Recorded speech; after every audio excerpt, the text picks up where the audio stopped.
and then meron siyang paa, itong dalawang nasa baba. Okay? So this is what we call as your chromosomes. And your chromosomes are only found, they can only be found when the cell is undergoing cell division. So pag nagsi-cell divide, chromosomes ang makikita natin inside the cells. Pero when the cell is not dividing, then wala tayong makikitang chromosomes. Ang makikita natin is yung linear form of the DNA. Okay? So ito yung ating chromosome. Okay? So yung gitnang part ng chromosome is what we call as your centromere. And each chromosome is composed of what we call as chromatids. So itong nasa left part, isa siyang chromatid. Tapos yung right part, isa rin siyang chromatid. And the chromatid is connected via the centromere. So na magkadikit sila kasi yung centromere nasa gitna. So tinatawag siyang sister chromatids because they are identical to each other. So ibig sabihin, kung ano yung information na nandito sa left chromatid, yun din yung information that is contained on the right chromatid. Parehong-pareho sila, 100% genetically. They are identical.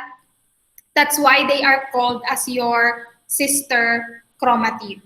So sabi natin last time, we have two kinds of cells. We have the germ cells, which is the sex cells, and we also have the somatic cells. So sabi natin yung somatic cells, these are your body cells. So lahat ng cells inside your body, such as the cells found in your hair, the cells found in your skin, and all of your organs are actually what we call as somatic cells. And somatic cells undergo what we call as your mitosis or mitotic cell division. Now, during mitosis, it is composed of 4 phases. Di ba sabi natin, G1, S phase, G2 phase. After ng G2, it will continue to prophase, metaphase, anaphase, and telophase. After telophase, cytokinesis, and then it will go back to your G1. Balikan natin ang cell cycle. Nag-start tayo sa G1, lumaki siya, nag-double yung kanyang organelles. It continued to S phase, nag-double yung kanyang DNA. After that, it continued to G2. So ginawa niya na yung mga organelles that are needed for cell division. So ngayon, ready na siya. It will start with prophase, continue, metaphase, anaphase, telophase, and then after that, cytokinesis. After cytokinesis, it will go back to G1. So paulit-ulit yan, kaya ang tawag sa kanya ay cell cycle. So now, this PMAT, yung acronym niya for prophase, metaphase, anaphase, and telophase, this is the actual process of cell division. So yung cell division, divided pa rin siya sa 4 na mga stages or pangyayari. So hindi pwedeng hinati na lang yung cell bigla-bigla tas meron ng 2 daughter cells. So syempre may mga iba't ibang stages or events na nangyayari inside the cells as it undergoes cell division. So ito yung ating cell division. Ito yung G1, G2 at saka S phase, ito yung interphase. Pagpunta niya dito, this is your prophase. And then it will continue with metaphase. It will continue with anaphase, telophase, and then cytokinesis. At the end of cytokinesis, you have 2 daughter cells. We started with only 1 daughter cell during the interphase. Okay? So kung mapapansin ninyo, may kulay red dito. Ito ay yung organelle that is needed for cell division, which was created during the G2 phase. At kung mapapansin ninyo, if this is the nucleus, the DNA inside is in its linear form. Pero pagdating ng prophase, naka-chromosomes na siya. Chromosomes, chromosome pa rin. Pagdating ng cytokinesis, saka siya bumalik doon sa linear form. So, isa-isahin natin yung nangyayari during cell division. We start with what we call as your prophase. Okay? So, during your prophase, one of the things that happen is that meron na kayong chromosomes. So, kanina, during the interphase stage, nakita ninyo, walang chromosomes inside the nucleus. Why? It's because during the interphase, yung DNA natin is actually in its linear form. So, hindi siya naka-supercoiled into what we call as your chromosomes. Okay? Pero pagdating ng prophase, mapapansin ninyo, meron na siyang tinatawag na chromosomes dyan. So, ibig sabihin, nag-undergo na ng supercoiling. Sulat ko na lang. So when we say supercoiling, ibig sabihin, yung ating DNA, siya ay parang nagbuhol-buhol. Okay? So originally, parang linya lang siya na ganyan. Pero during the prophase stage, mas nagbuo-buo siya hanggang sa nakakreate na siya ng chromosomes na nakikita natin under the compound microscope. So mas buhol-buhol, mas dikit-dikit lang yung linear DNA at yun yung tinatawag nating chromosomes. Okay? So number one that happens during the prophase stage is that number one, you have your chromosomes. So your DNA supercoils and forms what they call as your chromosomes. The second thing that happens during the prophase stage, kung mapapansin ninyo, itong part na to, this is the nucleus kasi. Pero kung makikita ninyo, bakit broken line na itong nuclear membrane that separates the nucleus from the other organelles? This is because the nuclear membrane is already starting to disintegrate or unti-unti na siyang nasisira. Napuputol hanggang sa completely mawawala na itong ating nuclear membrane. So bakit kailangang mawala nitong nuclear membrane? Kasi pag nawala na yung nuclear membrane na yan, ibig sabihin, the chromosomes are free doon sa loob ng cytoplasm. So kapag nag-divide ka kasi ng merong chromosome, may nucleus dyan sa gitna, chances are, yung isang daughter cell, hindi equal yung magiging division ng kanyang chromosome. So for example, ito, pag dinivide ko to ngayon, itong side na to will have around 2.5 copies of the DNA ng chromosome kasi kalahati ito. Pagdating dito sa side na to, 1 1/2 lang yung kanyang chromosome. So, hindi equal yung nagiging division ng chromosome. Kasi nga, nasa loob pa ng nucleus yung mga chromosomes. Hindi sila free doon sa loob ng cytoplasm. So, ang unang gagawin ng cell is to remove the nuclear membrane. Pag nawala na yan, free na yung mga chromosomes in the cytoplasm, so mas madali na para sa cell na ma-ensure na equal yung magiging hatian ng chromosomes. So, kailangan nating ma-achieve yung tinatawag na equal chromosome. So, kung 4 ito, dapat yung daughter cell niya will each have a copy of these chromosomes. So, 4 pa rin on each side. So, for example, on this side, meron siyang makukuhang color pink, meron siyang makukuhang color blue, meron siyang makukuha na kulay orange, at saka meron siyang makukuha na kulay green. Yung kalahati ng pink mapupunta dito, yung kalahati mapupunta doon. Yung kalahati ng blue, meron dito, yung kalahati mapupunta doon. Yung orange, ganun din. Kalahati on this side, kalahati on that side. And then yung green, kalahati on this side, kalahati on that side. So ganun yung magiging division ng chromosomes at mas madali para sa cell na gawin yon kapag wala siya sa loob ng nucleus. So kailangan niya munang tanggalin yung nuclear membrane. Okay, nagkakaintindihan po ba tayo doon? Grade 8, taas ang kamay.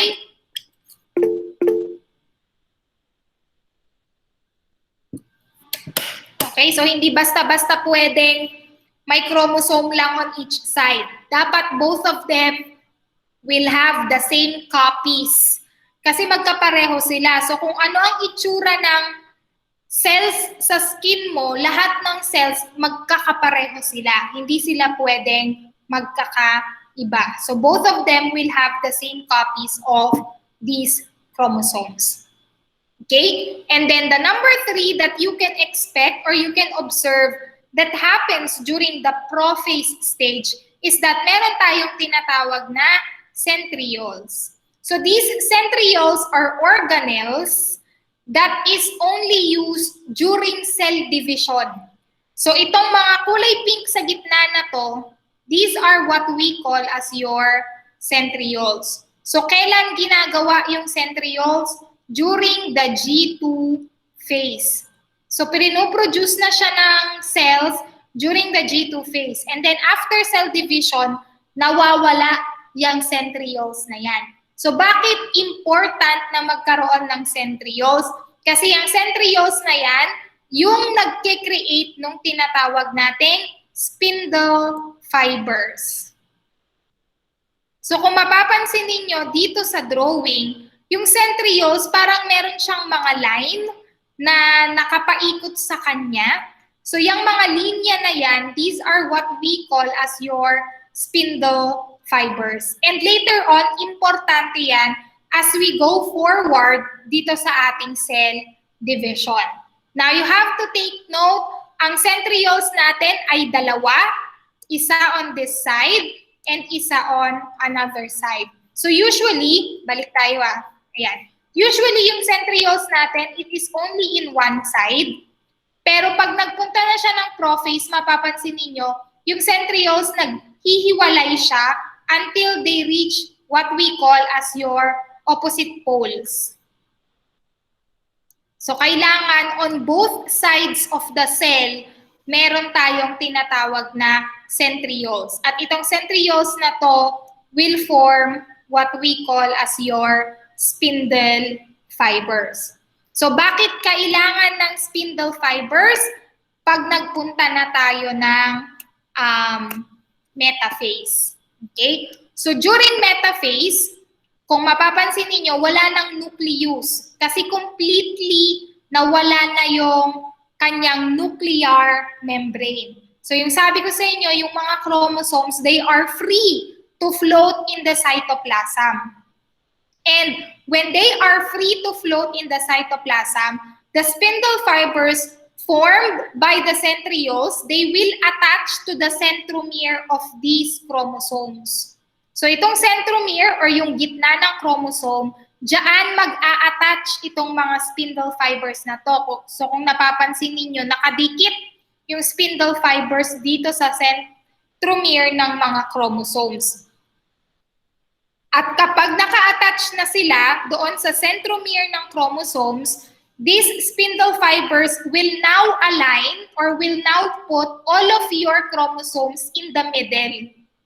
So pansin na pansin yan, kapag tinatawag na metaphase, letter M, ibig sabihin lahat ng chromosomes ay nasa gitna ng cells. At paano sila nakarating doon sa gitna? Kasi dinala sila doon ng spindle fibers. Okay, so kailangan both sides may centriole. So this is centriole number 1, centriole number 2. They all have spindle fibers on both ends. And all of these spindle fibers are connected to the centromere of your chromosomes. And your chromosomes are directly in the middle of your cell. So pag tinignan natin yung cells ninyo, eto na siya, nasa gitna. Okay? So ito, yung totoong cell, ang itsura niya, nasa gitna na yung mga chromosomes. At nandyan yan sa gitna dahil nakakonect sila doon sa spindle fibers. At yung spindle fibers na yun, dinala sila doon sa gitna ng cells. Nagkakaintindihan pa po ba tayo grade 8? Taas ang kamay. Okay, sige, let's continue. So ngayon, nasa gitna na sila. Ano yung next na mangyayari sa ating cell? Now, it will continue to the anaphase stage. So during the anaphase, so sabi natin, di ba, both of the cells must have the same copies of your chromosome. So kailangan both of them will have the yellow chromosome, both of them will have the blue chromosome, both of them will have the green chromosome, and both of them will have the red chromosome. So paano gagawin ng cell yon? Ang gagawin niya, nakakabit yung spindle fibers on the centromere, hahatakin niya yung kalahati nitong chromosome papunta sa isang side. So if this is the left side, so iiksi ng iiksi yung kanyang spindle fibers hanggang completely itong mga chromosomes makarating on the left side of the cell. Tas yung kalahati naman, kasi nakakabit din dyan yung spindle fibers nitong nasa right side ng chromosome, ng cell, ito din ay umiiksi. This will shorten, iiksi yung kanyang spindle fibers, at habang umiiksi yung spindle fibers, unti-unti niyang hinahatak yung kanyang chromosome on the opposite sides of the cell. So yung isang or yung kalahati ng yellow mapupunta sa left side, yung kalahati ng yellow mapupunta sa right side. The same will happen dito sa blue, the same sa green, at the same dito sa red. So at the end of anaphase, the left side will have the yellow chromosome, will have the blue chromosome, will have the green chromosome, as well as the red chromosome. The same on the right side. Meron din siyang copy ng yellow, meron din siyang copy ng blue, meron din siyang copy ng red, at the same time, meron din siyang copy ng green.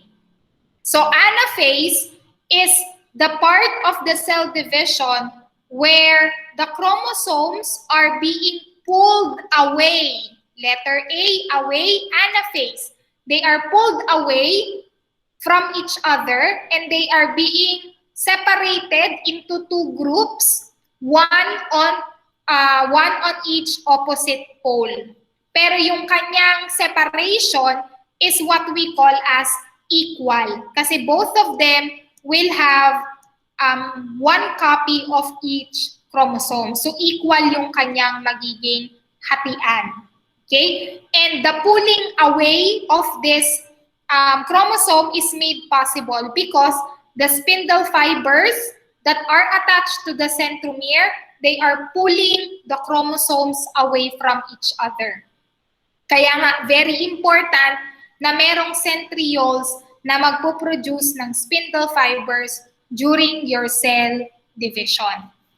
So after that, we go to the last stage, which is what we call as your telophase. So telophase is the final phase of mitosis.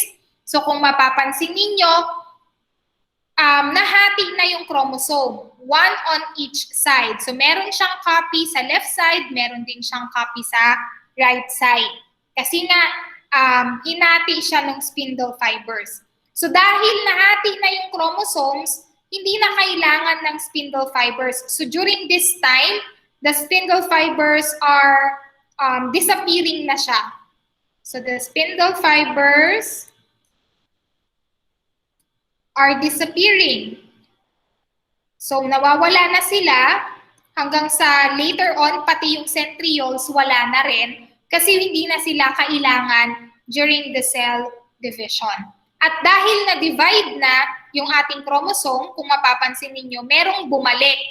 Bumalik na yung nuclear membrane. So kung kanina, unti-unti siyang nawawala, ngayon, unti-unti na siyang bumabalik. At kapag napalibutan niya na itong chromosome na to, nabuo na completely yung nuclear membrane dito, then these chromosomes will now go back to its linear form. So hindi na siya magiging chromosome, babalik na siya doon sa parang sinulid na itsura ng ating DNA.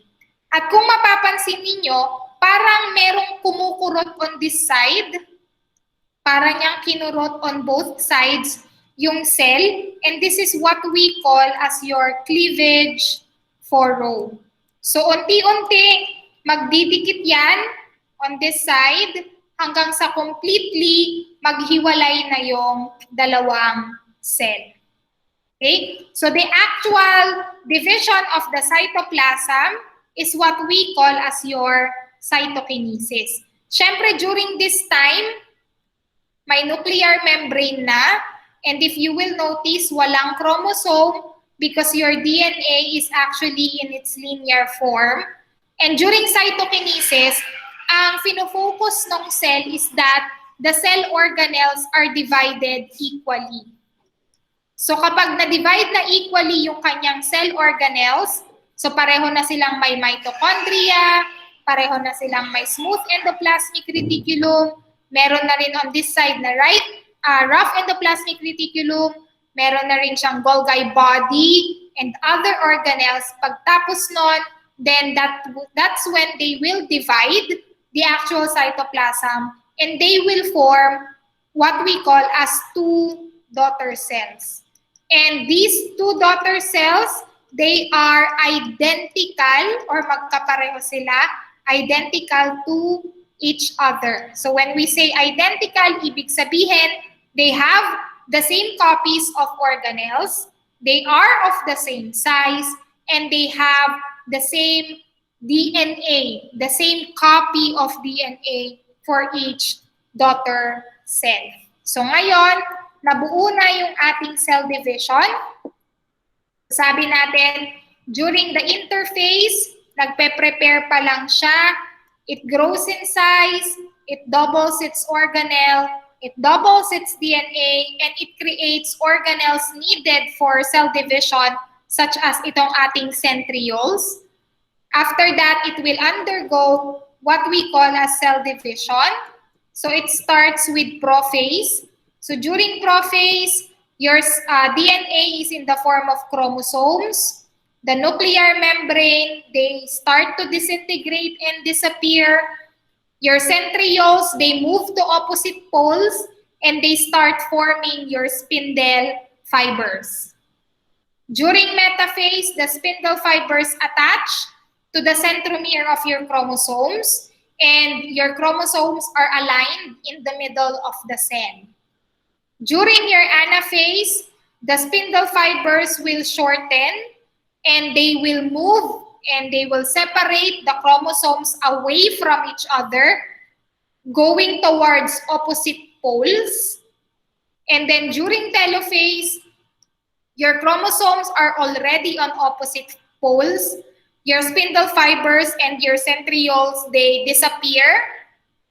Your nuclear membrane, they start to go back. And your cleavage furrow, they form. And then during your cytokinesis, the actual cytoplasm will now divide. And at the end of that, you will have two daughter cells that was formed from only one daughter cell. So that is the end of mitosis, which is the cell division that happens during your for your somatic cells. Nagkakaintindihan po ba tayo grade 8? What happens during mitosis? Taas nga ng kamay dyan kung sinong nakakaintindi.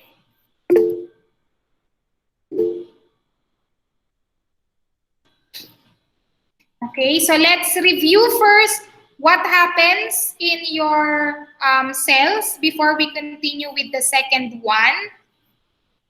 Sino ang makakapagsabi